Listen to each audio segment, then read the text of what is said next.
Megyn, I'm going to make this real simple because this is a process that's really hard to understand. I had to learn it too.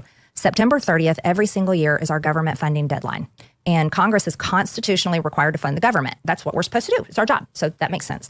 Well, there's 12 separate appropriation bills, and that funds like every different department and section of the government, ranging from the Department of Defense to the Department of Agriculture to TSA, Border Patrol, ICE, all of this. Really important stuff.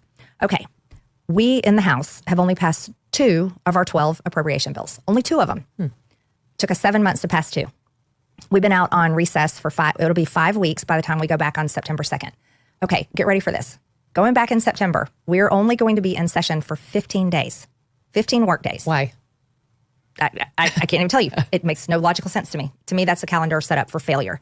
So that means the House has 15 days to pass 10 more appropriation bills in order to fund the government. And the Senate has only passed 3 out of their 12 appropriation bills, and they have roughly the same amount of time. Why can't we pass any of these bills?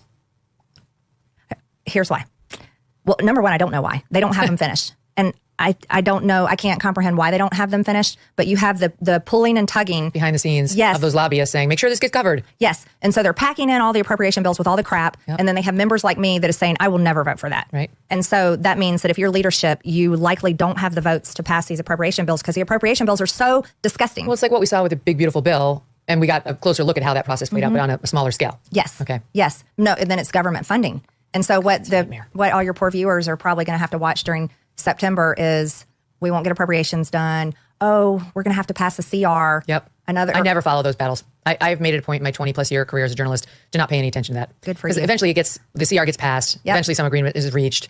And I spared no agita during the process. It was like, I have no tolerance. Congress, I feel like we have to move on without them. You know, absolutely. They're no good to us anymore. But it's also the reason why we're $37 trillion in debt. Mm-hmm. It's a broken system.